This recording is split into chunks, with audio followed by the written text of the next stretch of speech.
የሰው ልጅ ትልቁ ችግር ስኬት አልባነት ብቻ ሳይሆን በራሱ አእምሮ ውስጥ የሚፈጥረው የማያቋርጥ የሀሳብ ማዕበል ነው።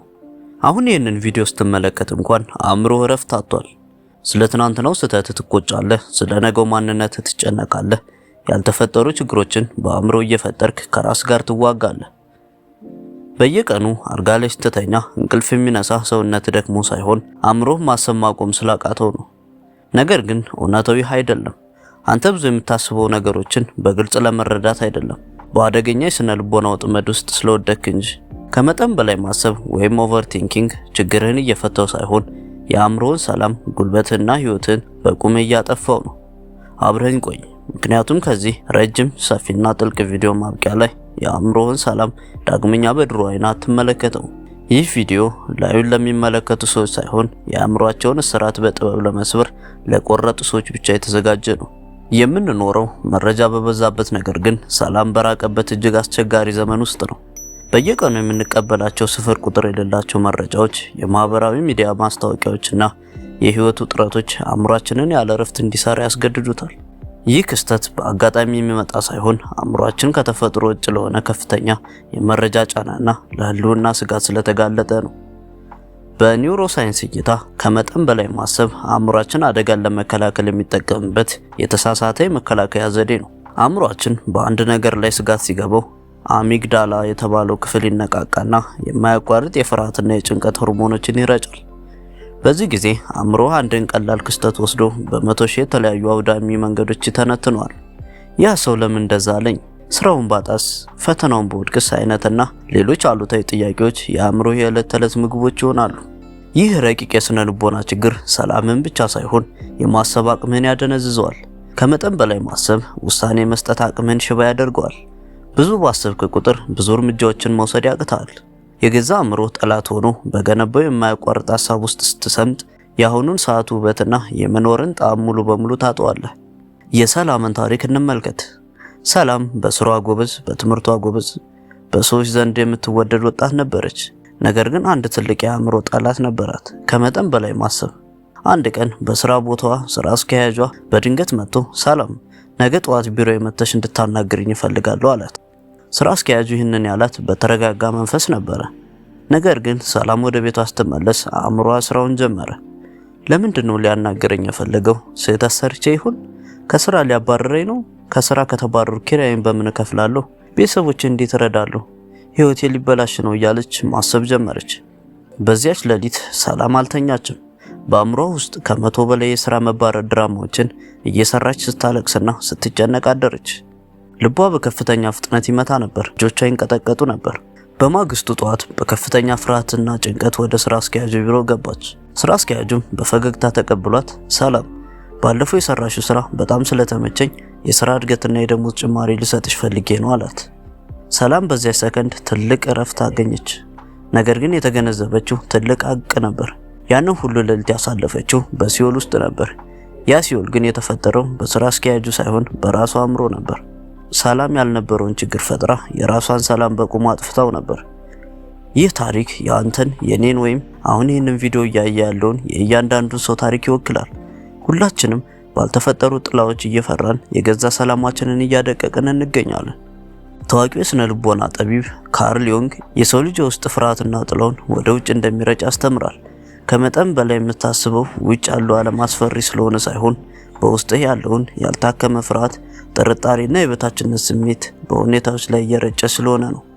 በቪክቶር ፍራንካ የአስተሳሰብ ትምህርት ደግሞ የሰው ልጅ ነፃነት ያለው በአነቃቂው ነገርና በምንሰጠው ምላሽ መካከል ባለው አጭር ክፍተት ላይ ነው። ከመጠን በላይ የሚያስብ ሰው ግን ያንን ክፍተት በጭንቀትና በትርጉም አልባ ጥያቄዎች ይሞላል። የነገሮችን ትርጉም በራሱ መንገድ ያበላሻቸዋል። የስቶሲዝም መስራች ዜኖና ታላቁ ፈላስፋ ሴኔካ አንድ አስደናቂ እውነት ተናግረዋል። እኛ የምንሰቃየው በእውነታ ዓለም ውስጥ ካለው ይልቅ በምናባችን ዓለም ውስጥ ባለው ሀሳብ ነው። አብዛኞቹ የምትጨነቅባቸው ነገሮች ፈጽሞ አይከሰቱም። ቢከሰቱም እንኳን አንተ በአእምሮ ከሳልከው በላይ ቀላል ናቸው። በስነ ልቦና ባህሪ ህግ መሰረት ከመጠን በላይ ማሰብ አእምሮን በኔጌቲቭ ፊድባክ ሉፕ ውስጥ ይከተዋል። ማሰብ ጭንቀትን ይወልዳል፣ ጭንቀት ደግሞ ይበልጥ እንድታስብ ያደርጋል። ይህንን አዙሪት በጥበብና በተግባር ካልሰበርከው የአእምሮ ጤና ሙሉ በሙሉ መናጋቱ አይቀሬ ነው። አሁን ይሄ የአእምሮ ስቃይ ማክተም አለበት። ትልቁ እውነታ ይህ ነው። አንተ የአእምሮ ባሪያ አይደለም። አንተ የሐሳቦች ተመልካች እንጂ ሐሳቦች ራስ አይደለም። በአእምሮ ውስጥ የሚመላለሱት ሐሳቦች ሁሉ እውነት አይደሉም። አእምሮ በስሜት ተገፋፍቶ የሚፈጥራቸው የውሸት ታሪኮች ናቸው።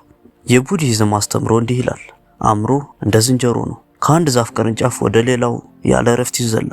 አንተ ያንን ዝንጀሮ በስልጣን ካላሰርከው ሕይወትን ያበላሻታል። ትላንትና አልፏል፣ ሊቀየር አይችልም። ነገ ደግሞ ገና አልመጣም፣ ሊገመት አይችልም። ያንተ ብቸኛ ሀብትና እውነተኛው መኖሪያ አሁን ይቺ ሰከንድ ብቻ ናት። ማሰብህን አቁምና መኖርን ጀምር። ሰላምህን ለሌላው ነገር አትገብርም። ይህንን የሐሳብ ማዕበል ጸጥ ለማድረግ የአእምሮን ሰላም ለመመለስና ሕይወትህን በራስ ቁጥጥር ስር ለማድረግ የሚረዱ 7 ጥልቅና ተግባራዊ እርምጃዎች የሚከተሉት ናቸው። አንደኛው እርምጃ የጭንቅላት ሐሳብን አውጥቶ መጻፍ ወይም ብሬን ዳምፕ ይባላል። አእምሮህ በሐሳብ ሲጨናነቅ አንድ ወረቀትና እስክሪብቶ አንሳና በአእምሮ ውስጥ የሚመላለሱትን ሐሳቦች በሙሉ ያለምንም ማጣሪያ ዝም ብለህ ጻፋቸው። ሐሳቦችህ በጭንቅላት ውስጥ ሲሆኑ ታላቅ ጨራቅ ይመስላሉ። ወረቀት ላይ ሲያርፉ ግን ምን ያህል ጥቃቅንና ቀላል እንደሆኑ ትረዳለህ። ይህ በኮግኒቲቭ ስነ ልቦና ሕግ መሰረት አእምሮን ነፃ ማውጫ ትልቅ መሳሪያ ነው። ሁለተኛው ተግባር የ5 ሰከንድ ሕግን መጠቀም ወይም the 5 second rule ይባላል። አንድ ነገር ለማድረግ ስታስብ አእምሮ ከመጠን በላይ አሲሮ ሳይከለክል በፊት ከ5 እስከ 1 ቁጥርና ወዲያውኑ እርምጃ ውሰድ። 5 4 3 2 1 አክሽን። ማሰብን በጥናትና በተግባር ተካው። ተግባር ከመጠን በላይ ማሰብን የሚገድል ትልቁ መድኃኒት ነው። በተግባር ውስጥ ያለ አእምሮ ለመጨነቅ ጊዜ አይኖረውም። ሶስተኛ እርምጃ የቁጥጥር ክልልህን መለየት ወይም the circle of control ይባላል። የሚረብሽህን ሐሳብ በሁለት ጎራ ክፈለው። በእኔ ቁጥጥር ስር ያሉ ነገሮችና በእኔ ቁጥጥር ስር ያልሆኑ ነገሮች። ለምሳሌ የሰዎች አስተያየት በአንተ ቁጥጥር ስር አይደለም፣ ያንተ ስራ ግን በአንተ ቁጥጥር ስር ነው። በአንተ ቁጥጥር ስር ባልሆነ ነገር ላይ መጨነቅህን አቁም። ጉልበትህን ሙሉ በሙሉ በአሁኑ ስራ ላይ አውለው። አራተኛው ተግባር የአሁንን ሰዓት መልመድ ወይም the ground ቴክኒክ ይባላል። አእምሮ በጣም ወደ ኋላ ወይም ወደ ፊት ሲሮጥ ወዲያውኑ ወደ ሰውነት መልሰው። በጥልቀት ተንፍስ። በዙሪያ የምታያቸውን 5 ነገሮች፣ የምትሰማቸውን 3 ድምጾች፣ የምትነካውን አንድ ነገር አስተውል። ይህ ዘዴ አእምሮ ከአስፈሪው ምናብ ወጥቶ ወደ እውነተኛውና ሰላማዊው የአሁኑ ዓለም እንዲመለስ ያደርገዋል። አምስተኛ እርምጃ ለሐሳቦቼ ጊዜ ገደብ መስጠት። በቀን ውስጥ 15 ደቂቃ ብቻ የጭንቀት ጊዜ ብለህ መድብ። ለምሳሌ ከሰዓት በኋላ ከ11 ሰዓት እስከ 11 ሰዓት ከሩብ በዚህ ሰዓት ብቻ የፈለግከውን ያህል ተጨነቅ። ከዚያ ውጭ ባለው ጊዜ ግን አእምሮህ ጭንቀት ሲጀምር አሁን ጊዜ አይደለም፣ ወደ ሰዓት ተመለስ ብለህ በፈገግታ አሳልፈው። ይህ አእምሮህን በስነ ስርዓት ለመግራት ይረዳል። ስድስተኛ እርምጃ ፍጹምነትን አለመጠበቅ። አብዛኛውን ጊዜ ከመጠን በላይ የምናስበው ፍጹም የሆነ ውሳኔ ለመስጠት ስለምንፈልግ ነው። ፍጹም የሆነ ነገር ግን በዚህ ምድር ላይ የለም። ስህተት ለመስራት ራስን ፍቀድለት። ስህተት መማሪያ እንጂ ማጥፊያ አይደለም። ውሳኔን በድፍረት ወስነህ በሂደቱ ላይ እምነት ይኖርህ። ሰባተኛ እርምጃ የአስተሳሰብ ዘይቤን መቀየር። አእምሮ ነገሮች ሁሉ ሊበላሹ ነው የሚል ፍርሃት ሲያመጣብህ በንቃት ተቃውሞ። ይህ ሐሳብ እውነት ነው ወይስ የአእምሮዬ ግምት ነው ብለህ ጠይቅ። ሁልጊዜም መጥፎውን ውጤት ብቻ ከመገመት ይልቅ ነገሮች በጥሩ ሁኔታ ቢጠናቀቁስ የሚለውን አማራጭ ለአእምሮ አቅርብለት። ወዳጄ፣ አእምሮ ድንቅ አገልጋይ ነው፣ ነገር ግን መጥፎ ጌታም ነው። ሕይወትህን በአእምሮ እስር ቤት ውስጥ እንድትጨርሳት አልተፈጠርክም። ካለፈው ትናንት ተማርበት እንጂ አትኖርበት። ስለሚመጣው ነገር ተዘጋጅበት እንጂ አትጨነቅበት። ዛሬ አሁን ባለች ሰከንድ ላይ በሰላም በደስታና በብርታት ኑር። ሰላምህ ከማንኛውም ነገር በላይ ውድ ሀብት ነው። የምትፈልገው ሰላም ውጭ ካለው ዓለም መረጋጋት አይመጣም። አሁን በውስጥ ከምትሰጠው የሐሳብ እረፍት ነው የሚጀምረው። ይህ ቪዲዮ የአእምሮን ማዕበል ጸጥ ለማድረግና የሰላምን በር ለመክፈት እንደረዳ ካመንክ ቪዲዮውን ላይክ በማድረግ ለሌሎች አእምሯቸው ለታሰሩ ወንድሞችና እህቶች እንዲደርስ አድርግ። ቤተሰብ ካልሆኑ የሰብስክራይብ በተን በመጫን የዚህ ታላቅ ቤተሰብ አባል ይሁኑ።